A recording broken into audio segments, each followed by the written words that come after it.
we've been telling you about the National Defense Authorization Act. It has a couple of hideous provisions, most notably Section 1021, which allows for indefinite detentions by the military on U.S. soil. That would be wildly, insanely unconstitutional. That's what we've been saying all along. But you know what? Thank God we now have a federal judge behind us. U.S. District Judge Catherine Forrest of New York's Eastern District has said that the NDAA provision there would have, quote, a chilling impact on First Amendment rights.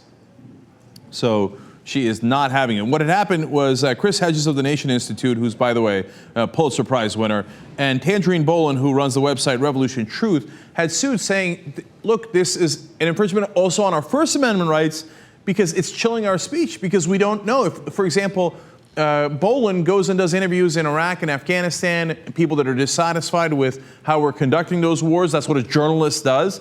But she said, are they going to say that I am somebody who is, as the law says, a person who was part of or substantially supported al-Qaeda, the Taliban, or associated forces? She said, obviously I'm not, but are they going to make that claim later? And here's a really interesting part of why the judge ruled the way that she did. She asked over and over in this case to the government, can you just reassure the plaintiffs that is obviously how you are not going to interpret the law that way, that you will not put them in indefinite detention for doing journalism?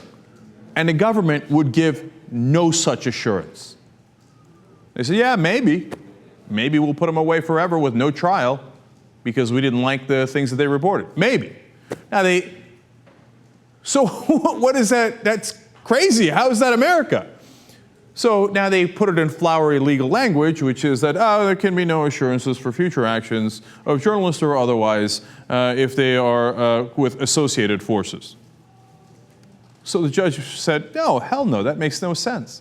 So she further went on to state, at the hearing on this motion, the government was unwilling or unable to state that these plaintiffs would not be subject to indefinite detention under Section 1021. Plaintiffs are therefore at risk of detention, of losing their liberty, potentially for many years. She also went on to say an individual could run the risk of substantially supporting or directly supporting an associated force without even being aware that he or she was doing so.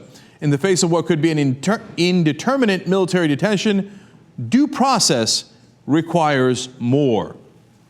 And that is absolutely true that it does. And so she has said that this practice is unconstitutional.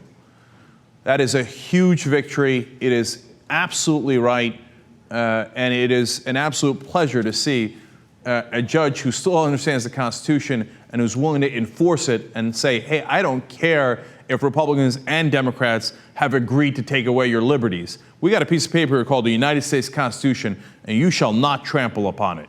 So all true patriots, conservatives, liberals, and libertarians should rejoice at this hearing and at the result and what is now, in my opinion, an American hero, District Judge Catherine Forrest. By the way, Adam Smith and Justin Amash are a Democrat and a Republican who are now proposing an amendment to that authorization bill saying that under no circumstances can persons arrested on U.S. soil be detained indefinitely without charge or trial.